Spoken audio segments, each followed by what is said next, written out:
Bonsoir mesdames et messieurs, soyez les bienvenus à ce journal. Voici les titres de cette édition. Ce mardi, 3 rencontres au palais présidentiel dans le cadre de la coopération de la Côte d'Ivoire avec les institutions et avec la Guinée-Bissau. Le chef de l'État Alassane Ouattara s'est entretenu avec le président directeur du groupe marocain Attijari Wafa Bank, la directrice des opérations de la Banque mondiale pour la Côte d'Ivoire ainsi qu'avec le premier ministre de la Guinée-Bissau. Hier, lundi 22 juillet, les cadres du RHDP étaient réunis à la patinoire du Sofitel Hôtel Ivoire. Il s'agissait à cette réunion d'analyser la situation socio-politique ainsi que l'organisation et le fonctionnement du parti. Les prochaines échéances électorales ont aussi meublé les échanges. En économie, 146,3 milliards de francs CFA, c'est la valeur de l'accord du financement additionnel signé ce jour entre la Banque mondiale et le gouvernement ivoirien pour la réalisation du projet filets sociaux productifs et la réalisation du projet de renforcement de l'alimentation en eau potable et l'assainissement en milieu urbain. Bienvenue dans ce 23h.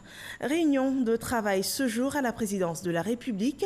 Le chef de l'État Alassane Ouattara s'est entretenu ce mardi avec le président directeur du groupe marocain Attijari Wafa Bank, la directrice des opérations de la Banque mondiale pour la Côte d'Ivoire ainsi qu'avec le premier ministre de la Guinée-Bissau. Les échanges ont porté sur la coopération de la Côte d'Ivoire avec les institutions mais aussi avec la Guinée-Bissau. Le compte-rendu de cette réunion avec Awa Touré. L'élection présidentielle en Guinée-Bissau est prévue pour se tenir en novembre prochain. Le Premier ministre bissau-guinéen Aristide Gomez est venu remercier le président de la République Alassane Ouattara pour sa contribution à la stabilisation de la République de Guinée-Bissau. Le président de la République de la Côte d'Ivoire a beaucoup fait dans ce sens. Je tiens à rappeler qu'à l'occasion de l'intégration de la Guinée-Bissau dans la zone franc, quand il était directeur général adjoint au FMI, il avait déjà eu un rôle très très important. Et lors des élections législatives passées, qui ont marqué un pas très important dans le règlement de la crise, dans l'assainissement de la crise politique en Guinée-Bissau, Monsieur le Président, Son Excellence Alassane Ouattara avait déjà eu un rôle très important. Et cette fois-ci, on va réaliser au mois de novembre les élections présidentielles qui, en principe, devront nous permettre de fermer le cycle de la crise politique.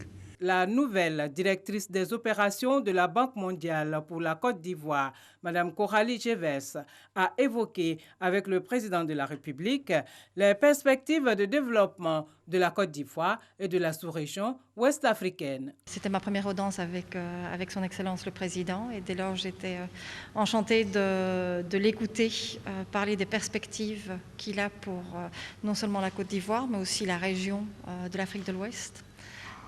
Car moi-même je couvre plusieurs pays. Je suis à la tête des opérations de la Banque mondiale pour la Côte d'Ivoire, le Bénin, le Togo et la Guinée.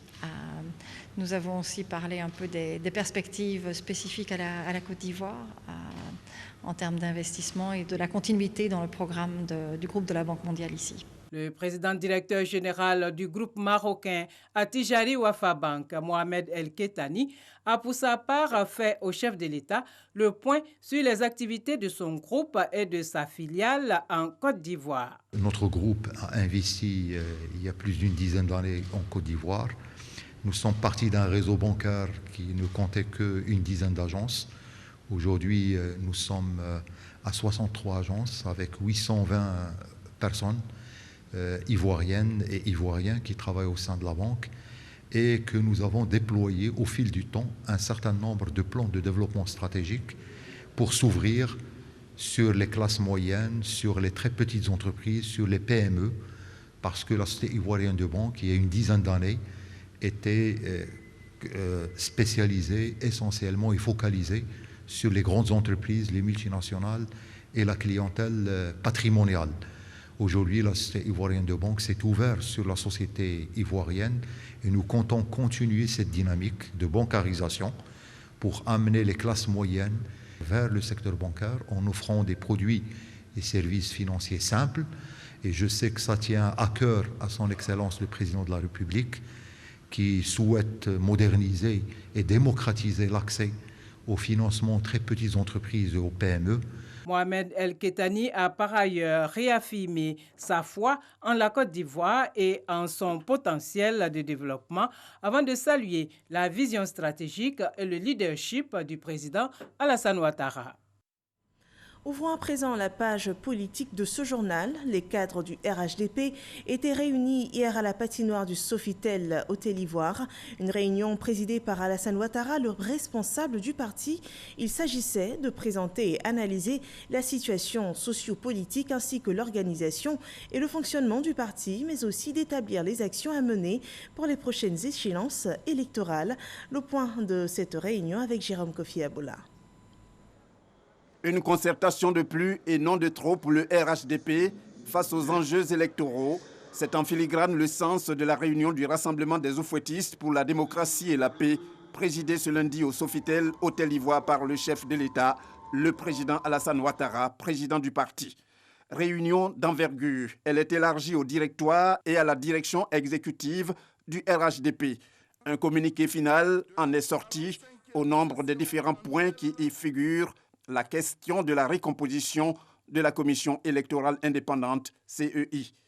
Concernant la Commission électorale indépendante, le Conseil politique a adressé ses félicitations chaleureuses au président du parti pour avoir ouvert sur ce sujet avec tous les acteurs de la vie politique et les organisations de la société civile, un dialogue politique inclusif conduit par le Premier ministre chef du gouvernement en vue de la consolidation du climat de paix.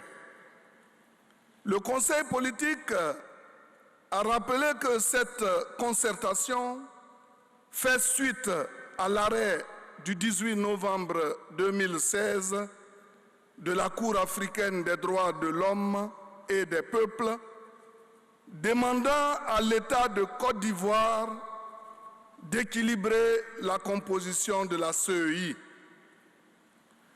Le Conseil politique s'est réjoui du fait que les échanges qui ont eu lieu, aussi bien en session plénière qu'en comité restreint, est abouti à un compromis sur une recomposition de la CEI et de l'adoption par la Commission des affaires générales et institutionnelles de l'Assemblée nationale le 3 juin 2019 du projet de loi présenté par le gouvernement. Le Conseil politique s'est dit totalement confiant quant à l'adoption rapide par le Parlement de ce projet de loi en vue d'une préparation sereine des élections générales de 2020. À cette rencontre, comme à chaque fois qu'il se réunit, le RHDP ne s'est pas départi de son principe de prendre le pouls de l'étendue du territoire. Et c'est avec les valeurs telles que la paix, la démocratie, le dialogue politique, ainsi que la réconciliation et même la cohésion en son sein, que le parti oufouettiste entend s'investir pleinement. Je pense que c'est essentiel que nous puissions dire aux uns et aux autres de continuer de promouvoir les valeurs de paix, de dialogue et de tolérance du RHDP sur toute l'étendue du territoire national afin de préparer les prochaines élections.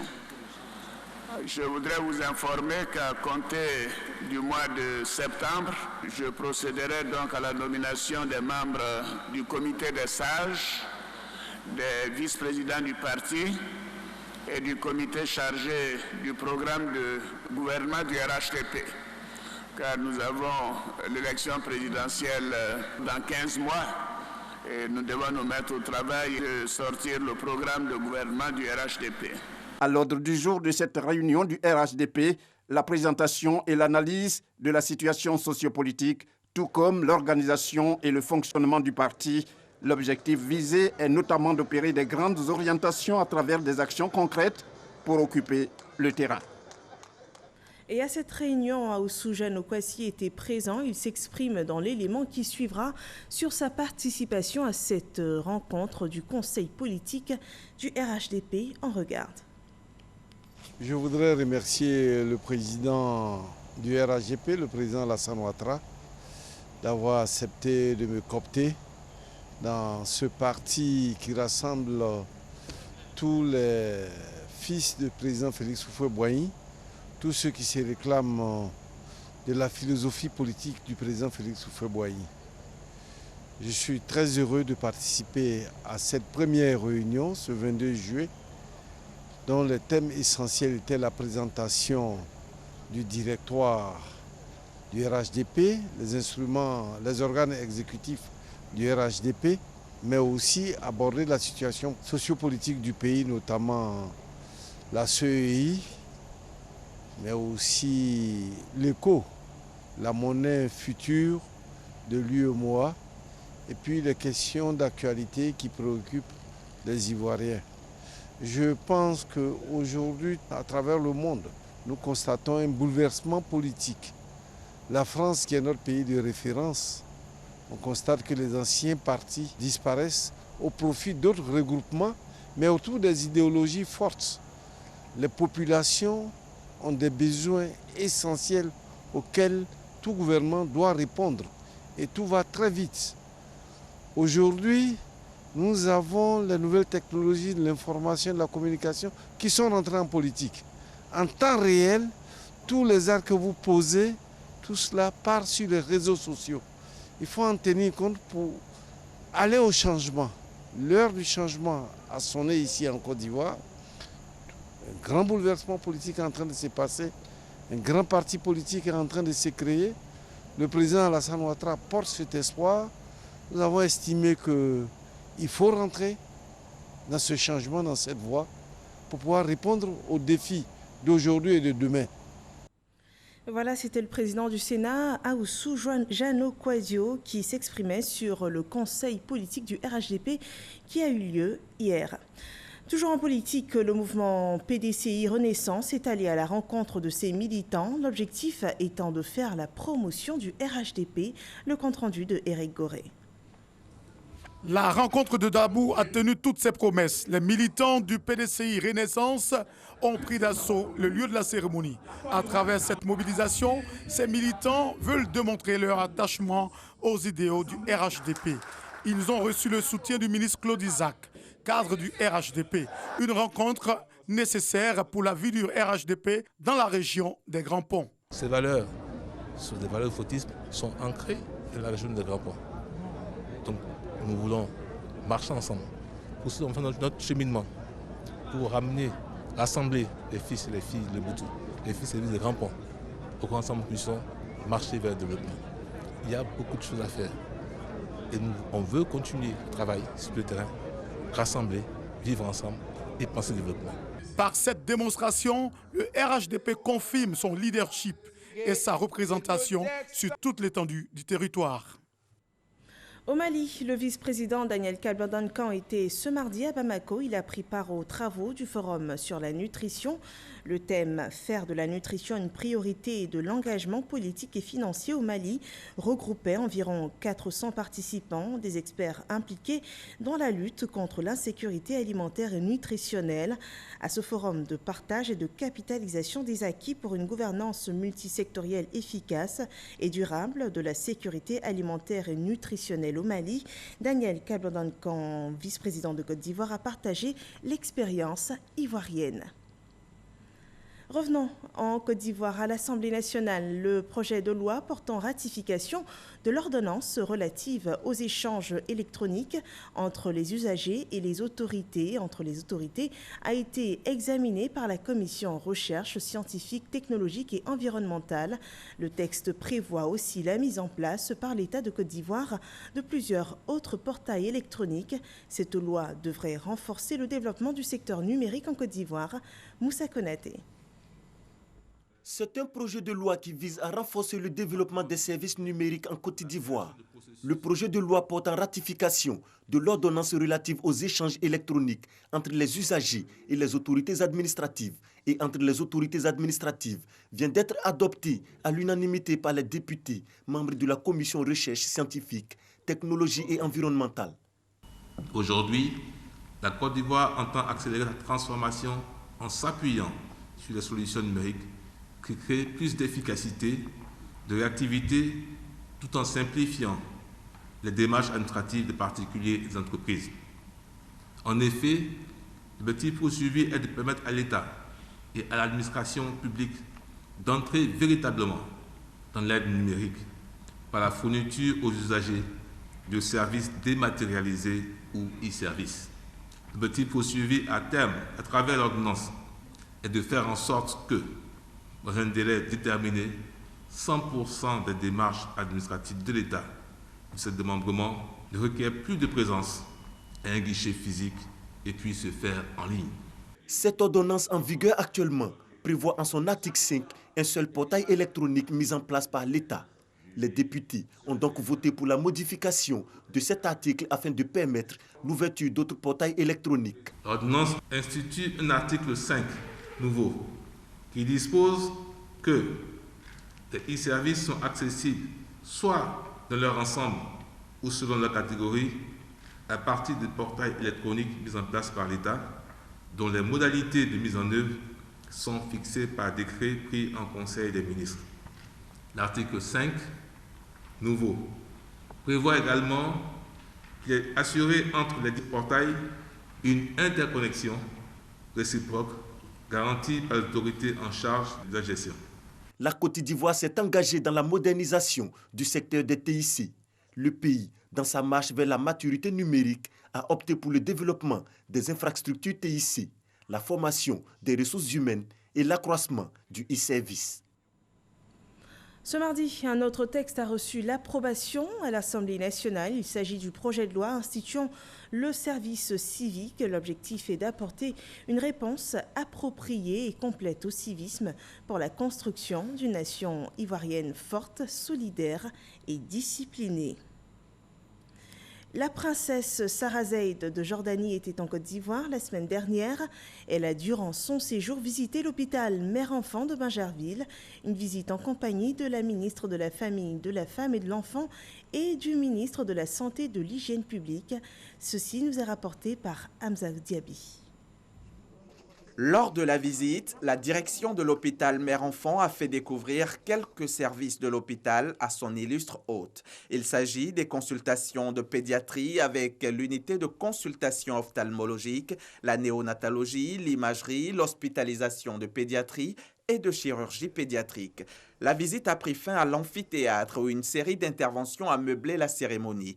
Il s'agit de celle du directeur général de l'hôpital Mère-Enfant, M. Frédéric Dussart, du ministre de la Santé et de l'Hygiène publique et de son Altesse royale. M. Frédéric Dussart, directeur général de l'hôpital Mère-Enfant, s'est félicité de cette visite avant d'exprimer, au nom de la Première Dame de Côte d'Ivoire, sa gratitude à l'hôte de marque. Madame la Première Dame nous a fait ce cadeau, le cadeau de pouvoir mettre en œuvre une médecine de qualité, une médecine aux normes européennes. Il a présenté brièvement l'hôpital Mère-Enfant dont la mission est d'assurer une expertise humaniste dans les soins généraux spécialisés, préventifs et curatifs.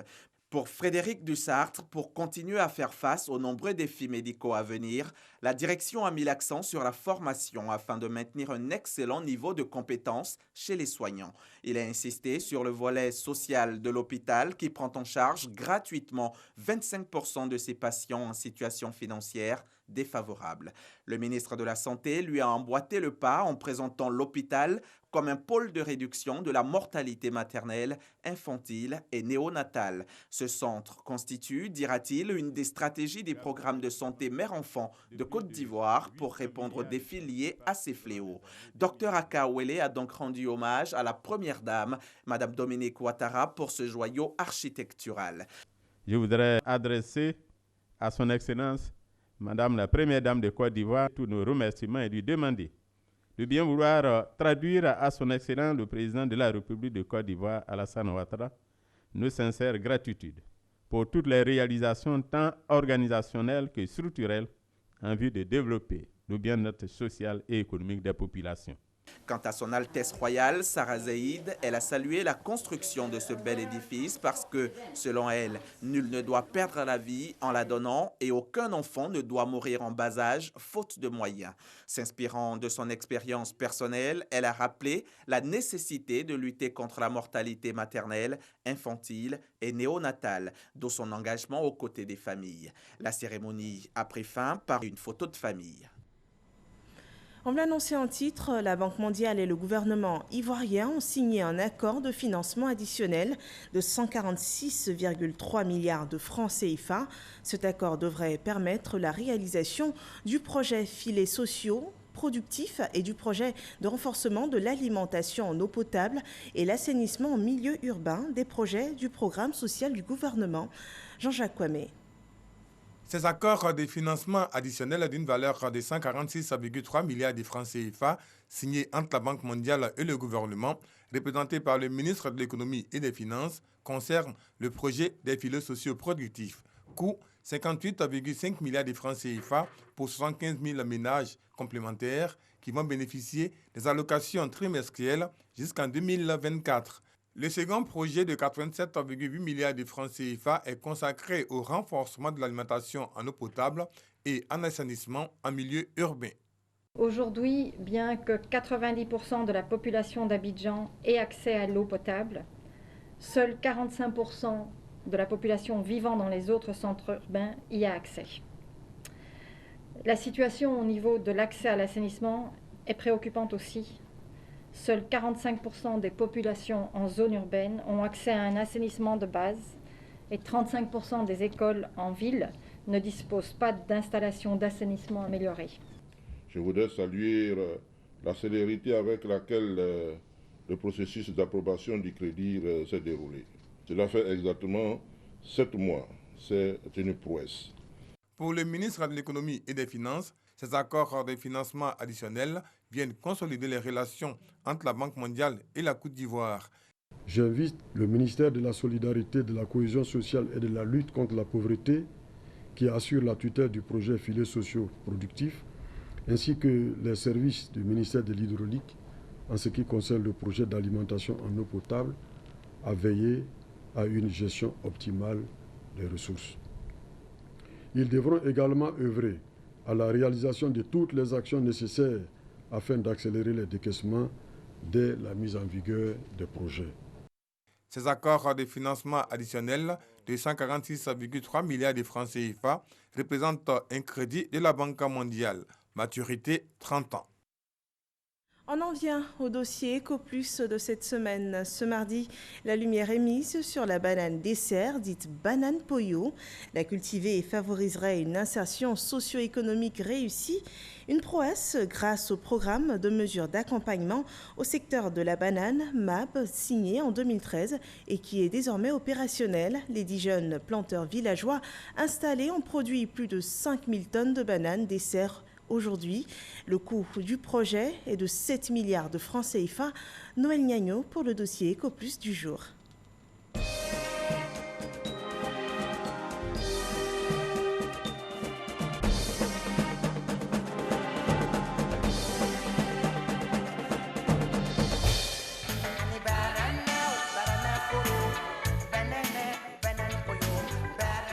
C'est vrai, l'artiste. Avec la banane Poyo, mieux la banane dessert, on n'a pas besoin d'attendre la fin du mois. On peut se nourrir sans coup férié. Mais attention, la banane dessert est une plante exigeante. La banane, c'est 14 manipulations. Avant que la banane soit consommée, elle a été touchée 14 fois par l'ouvrier agricole, par la personne qui le conditionne et par la personne qui va le mettre en vente dans les grandes surfaces, notamment en Europe, mais même à Abidjan. Et il faut qu'elle soit mûrie. Donc c'est un long travail et c'est très très minutieux. Conscient de cet état de fait et préoccupé d'initier une innovation dans l'insertion socio-économique des jeunes dans le secteur agricole, les concepteurs du programme des mesures d'accompagnement au secteur banane se sont donné les moyens de l'avènement d'une nouvelle race de petits planteurs villageois. Le chef de bloc de sa parcelle, il suit toutes les exécutions des tâches qui vont se présenter sur sa parcelle. Il fait sa programmation et en commun accord, comme ils seront en coopérative, ils doivent travailler en équipe afin d'échanger sur les activités sur lesquels certains n'arriveront pas à pouvoir s'exécuter. Ces jeunes ont compétit avec beaucoup d'autres. Ils sont retenus. Nous voyons en eux beaucoup de courage, du dynamisme et vraiment l'envie de grandir. Au nombre des élus à ce projet, après appel à candidature, 2 dames. Un indicateur de la volonté de ne laisser personne sur le bord de la route, mais sans complaisance. On a organisé la formation, par la suite on a organisé les évaluations donc, de ces planteurs-là pour pouvoir retenir les 10 meilleurs qui pourraient porter le projet. Il y avait 40 planteurs sur les 2 sites, au nord et au sud. Mais pour le projet sud, il y avait 20 planteurs et il y en a 10 qui ont été retenus. Tous les candidats qui sont aujourd'hui là sont arrivés par le mérite de leur travail, par le mérite de leur volonté d'apprendre, par le désir de participer à ce projet. Madame Konane Rovia Clary, c'est au nombre de celles qui ont décidé de risquer pour l'insertion de plus de femmes dans le secteur de la banane dessert. On peut être femme et être productrice de bananes dessert. Comme on le dit, le métier nourrit son homme. Donc moi je dirais le métier nourrit sa femme. Nous sommes 10 planteurs et je suis la seule femme. Je travaille à ce que l'État ne soit pas dessus, parce que l'État a milité pour qu'il y ait des femmes, pour une question de genre. Voilà. Donc je suis consciente de cette grosse responsabilité-là. Et je travaille pour que dans les prochains recrutements, il y ait non pas une seule femme, mais au moins 2 à 3 femmes parmi les 10. 2017-2019, 2 ans après la formation et la mise en place de tout le dispositif sur les 200 hectares prévus pour le Sud, les résultats sont au rendez-vous. À ce jour, après une année d'exploitation, nous atteignons le rendement projeté par le compte d'exploitation prévisionnel, à savoir 50 tonnes à l'hectare. Et ces rendements peuvent évoluer au-delà, ce qui est une grande satisfaction. La SCOS Banane Sud, Monsieur le ministre, est une coopérative qui génère aujourd'hui 230 emplois directs, auxquels il faut ajouter tous les emplois indirects. Et pour affirmer nos ambitions, nous avons aligné tous nos salaires sur celui que la SCB paye à ses travailleurs, ce qui est à saluer. Des résultats qui ne sont pas codibles. Ils ont pu être vérifiés sur pièce à travers la visite des plantations, de l'usine, des 10 villages de la cité Konsangafoa Koulibaly destinés aux petits producteurs villageois. C'était à la faveur des journées de l'administration agricole délocalisée. 19 juillet 2019, une date à retenir désormais pour le secteur agricole. Le projet pilote, programme mesure d'accompagnement banane a réussi. Le dupliquer au niveau des autres secteurs agricoles reste le prochain défi à relever. Je veux dire à l'Union européenne que nous avons là une opportunité et dire qu'il y a un moyen concret de fixer notre jeunesse sur le continent. Ils produisent dans les conditions des plantations modernes industrielles. Sauf que ce sont des jeunes qui ont des petits blocs et ils mutualisent leurs charges. Voilà un exemple réussi que le gouvernement va accompagner et qui va être un projet pilote que nous allons étendre non seulement sur l'ensemble de la zone de production banane, mais aussi de l'ananas, des autres fruits et légumes comme la mangue, ainsi de suite. Mieux, nous allons étendre ce projet sur toutes les filières. Prenez le cacao. Avec ce projet pilote, désormais, nous allons installer des jeunes qui vont produire dans des conditions totalement différentes que ce qui est fait aujourd'hui en Côte d'Ivoire. Leçon à retenir, l'insertion des jeunes dans le secteur agricole, c'est possible. Mais il faut y mettre le prix. Le projet banane dessert pour 400 hectares, 200 au nord, 200 au sud, c'est plus de 7 milliards investis grâce à l'Union européenne. Voilà en tout cas des chiffres qui montrent que la banane dessert est une culture qui produit des résultats satisfaisants. Et c'est un dossier de Noël Gnagno que je vous invite à revoir sur rti.ci. Passons à un autre sujet. À présent, dans le domaine de la défense, l'armée ivoirienne a 59 ans. Un événement célébré durant la première édition de la Semaine de l'armée ouverte ce jour. La fête des armées a débuté par une opération de salubrité et de social dans les centres de santé et hôpitaux du district d'Abidjan. Le lancement de cette fête a été donné par le chef d'état-major des armées. C'était au centre de santé d'Akwedo Village dans la commune de Cocody. À Bingerville, un bâtiment annexe de la paroisse Saint-Augustin de Bingerville a été ravagé par les flammes à la mi-journée ce mardi. Un dysfonctionnement d'un groupe électrogène serait à l'origine de l'incendie Grascando. Les 2 bâtiments de la sacristie le magasin de stockage des chaises et le kiosque abritant les objets de piété de la paroisse Saint-Augustin de Bégerville partis en fumée. À Bégerville, les coupures d'électricité sont fréquentes. Avec le concours des fidèles, nous avons pu avoir un groupe électrogène. C'est ainsi qu'aujourd'hui, avec la coupure, le groupe avait été mis en marche dans le magasin de rangement des chaises. Un incendie s'est déclenché où étaient parquées plus de 2000 chaises. Mais grâce à la population de Bégerville, le feu a été circonscrit. La paroisse Saint-Augustin de Bégerville va célébrer ses 115 ans d'existence en novembre prochain. Classée patrimoine de l'UNESCO, c'est ici que feu le président Félix Houphouët-Boigny a été baptisé à l'âge de 13 ans. Et nous terminons sur ces images de la paroisse Saint-Augustin de Bégerville. Fans de ce journal, merci de nous avoir suivis. Rendez-vous demain, même heure, pour d'autres nouvelles sur RTI 1. Bonne soirée chez vous.